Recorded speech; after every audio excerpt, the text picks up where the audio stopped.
A taco is a traditional Mexican food consisting of a small hand-sized corn or wheat-based tortilla topped with a filling.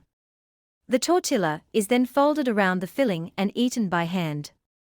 A taco can be made with a variety of fillings, including beef, pork, chicken, seafood, beans, vegetables, and cheese, allowing for great versatility and variety. They are often garnished with various condiments, such as salsa, guacamole, or sour cream, and vegetables, such as lettuce, onion, tomatoes, and chilies. Tacos are a common form of antojitos, or Mexican street food, which have spread around the world.